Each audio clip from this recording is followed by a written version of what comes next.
Hello and welcome. तो आज हम 10वीं कक्षा का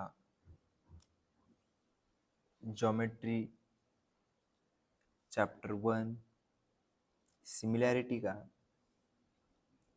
पहला टॉपिक देखने वाले हैं। उसका नाम है ratio of areas of two triangles.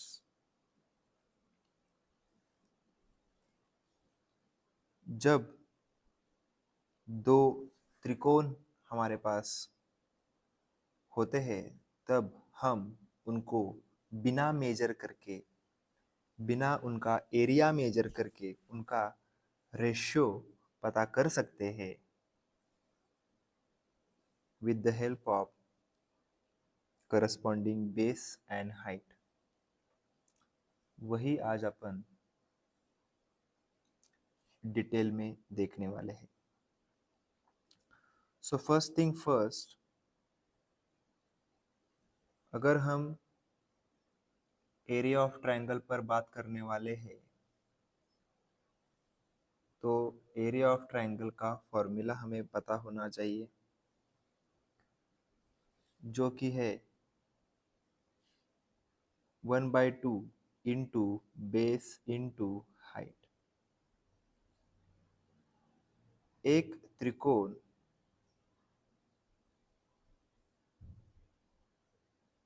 जब किसी साइड को बेस कहता है, समझ लो इस साइड को बेस मान लिया, तो उसके सामने वर्टेक्स से आने वाली जो भी परपेंडिकुलर सेगमेंट होती है उसे अपन हाइट कहते हैं।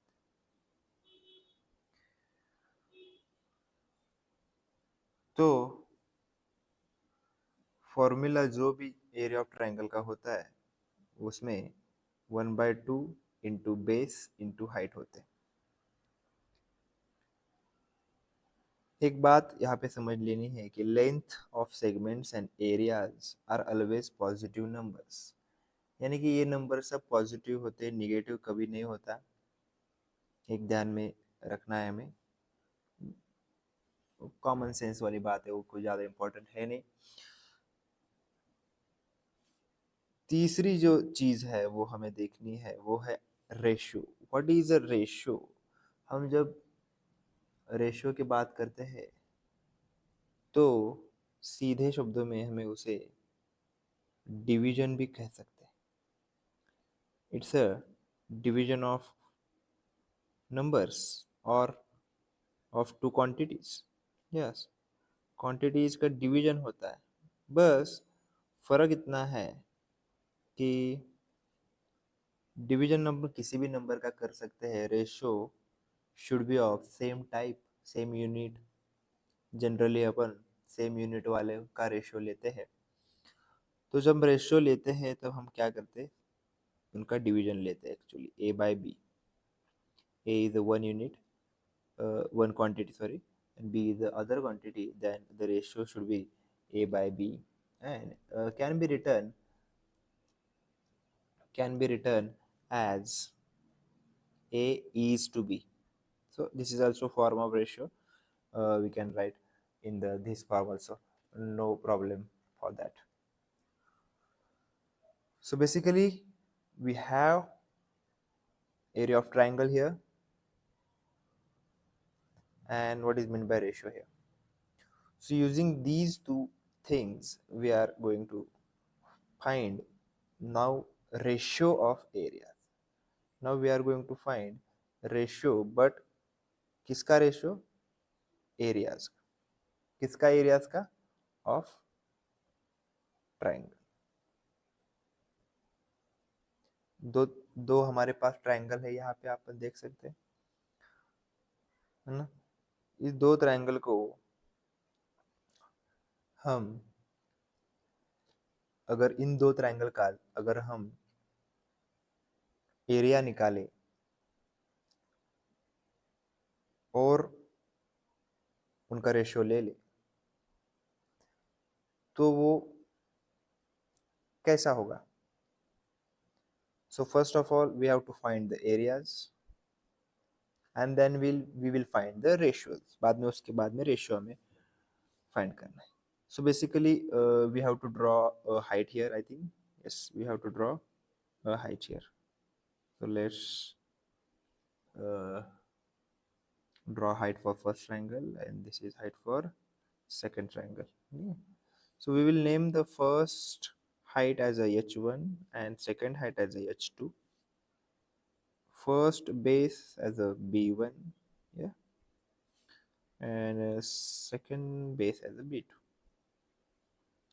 So what happens is when we are going to find the area of triangle first, we can say it as a a1, area of triangle first, area of first triangle, we can call it as a a1. So according to the formula, we have 1 by 2 base into height. Here we have b1 as a base and h1 as a height. So this should be the formula for triangle first triangle, area of first triangle. And similarly, area of second triangle should be like this: 1 by 2 into b2 into h2. Okay. Yes, now the main thing comes into the picture, which is the area ratio of areas. These areas are now taken into the ratio. We are going to find the ratio of these two areas. So what happens here is we should have to do the same thing on the right side. हमें जो हमने left side को किया जो कि division है, तो अभी राइट साइड को भी डिवीजन करना है. तो डिवीजन करने के बाद क्या होता है हम देखते हैं b1 इंटू एच वन, यहाँ पे b2 इंटू एच टू आ जाएगा. राइट, ये जो पार्ट है वो ऊपर आ गया, ये दूसरा जो है जो नीचे आ गया. समझ में आ रहा है? तो होता ऐसा है यहाँ पे होगा ऐसा कि ये जो 1/2 है वो जाएगा, कैंसिल हो जाएगा. जो कुछ भी रहेगा वो हमें सिर्फ लिखना है. तो वो रहेगा b1 into H one divided by b2 into H two. So this is the most general basic formula. General ना, जनरल फॉर्म क्या formula of what, of ratio of areas of two triangle. इस दुनिया में जो भी दो त्रिकोण हम लेना चाहेंगे और उनके एरियाज के रेशियो फाइंड करना चाहेंगे, तो उसके लिए हमें चाहिए होगा उन दोनों ट्रायंगल्स के करस्पॉन्डिंग बेसिस एंड हाइट. यहाँ पे हमने जो लिए वो बेस 1 h1, मतलब बेस पहले का बेस इंटू दूसरे का हाइट, सॉरी पहले का बेस इंटू पहले का हाइट, दूसरे का बेस इंटू दूसरे का height. Simple. When we get these all four values, and we can easily find the ratio of areas of two triangle. And someone will ask why we are finding these areas, right? So basically we are able to compare these two triangles. We can compare which one is bigger and which one is smaller, with the help of just this ratio. So various uses are there. uh, So the first thing we have understood here is what is the basic formula, basic formula, general formula for ratio of areas of two triangles. Right now, the funny part or the interesting part is what happens when there are equal heights in the scene. What is mean by equal height is we can see here, if we just name the triangles it should be easier to understand. We just name it p q r a b c, and these are, I think, you can say these are a right angle triangle. So if we say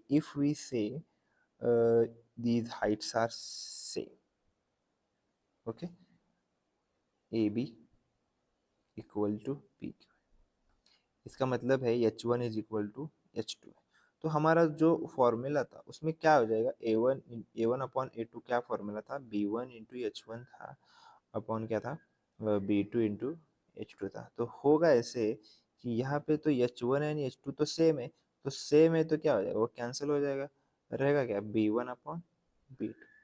तो ये अधिक आसान हो जाता है जब जब उसमें से हाइट इक्वल हो जाते हैं तब वो क्या होते हैं, कैंसिल हो जाते हैं ना, क्योंकि वो क्या है, रेशियो में, रेशियो में है मतलब उनका कैंसिल तो होना है, कैंसिल हो जाता है तो बाकी क्या रहता है वो इम्पोर्टेंट है। जब हाइट्स इक्वल रहता है तब हमें मिलते हैं बेसिस ना। सिर्फ अपन बेसिस का मतलब यहाँ पे अगर बेसिस की वैल्यू है हमारे पास, फॉर एग्जांपल हमारे पास इधर 15 है और इधर 10 है, तो here if you want to find the area ratio of areas of two triangles, then it is simply the b1 upon b2, यानी कि पहला त्रिकोण का जो बेस है 15 और दूसरा त्रिकोण का जो 10 है यहाँ पे आ जाएगा। इसको थोड़ा सा सिंप्लीफाई करना पड़ेगा, ये आ जाएगा मतलब 3:2 should be the answer.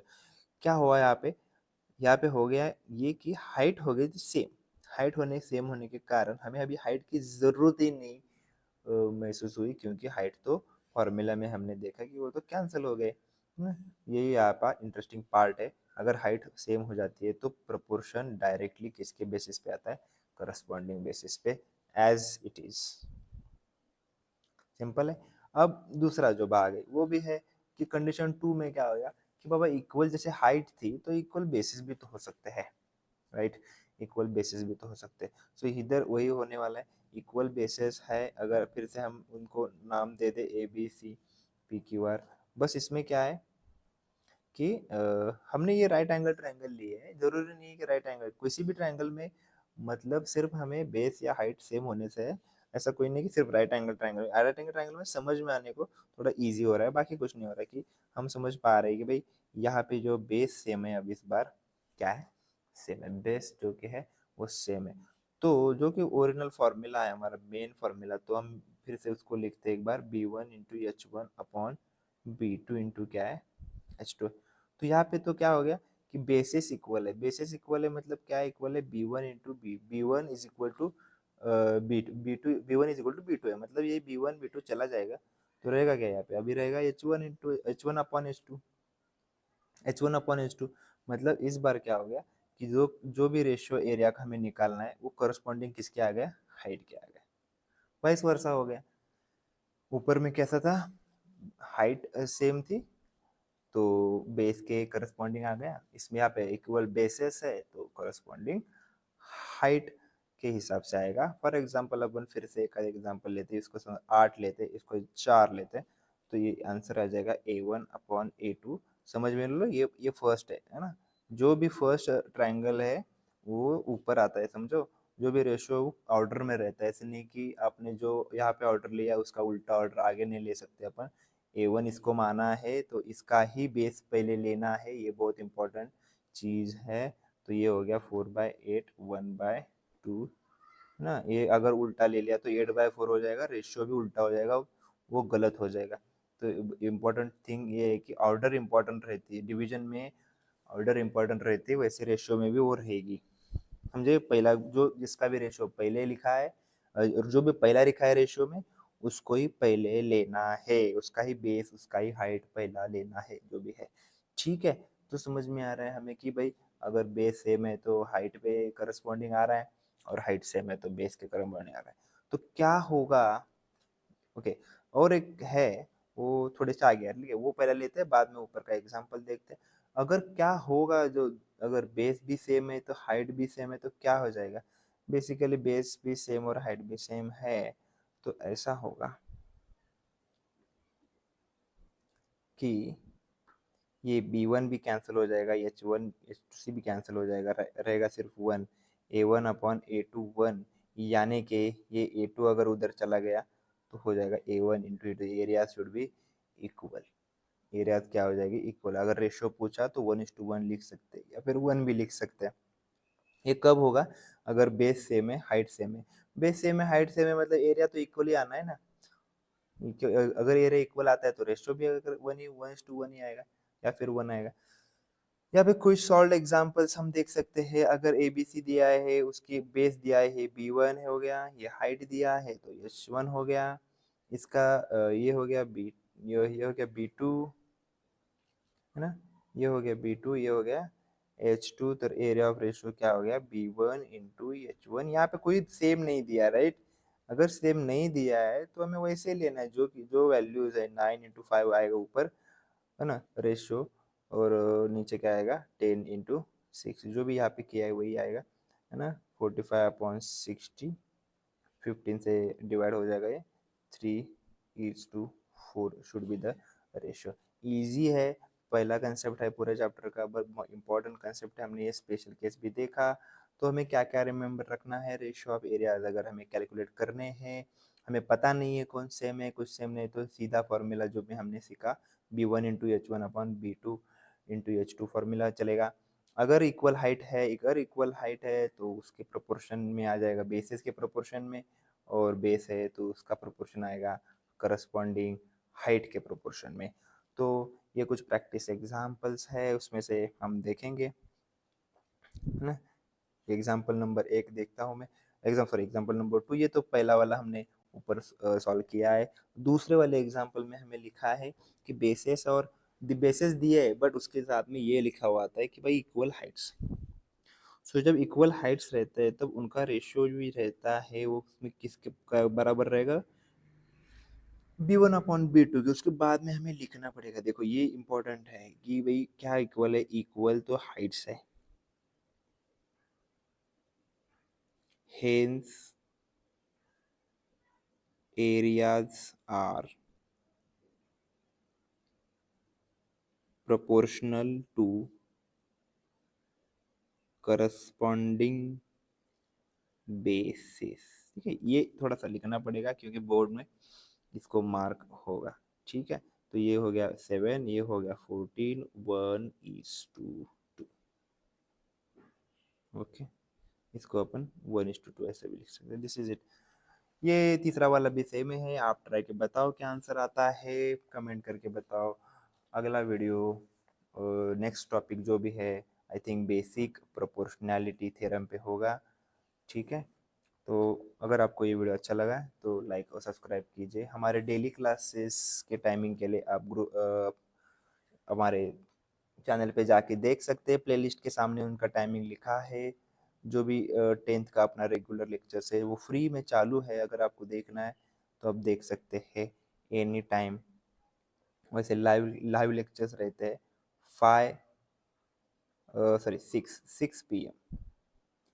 6 p.m को एवरी डे, या ठीक है, you can call it Monday to Friday. Actually Monday to Friday regular lectures रहते हैं 6 p.m चैनल पे, अगर आप विजिट कर पाए।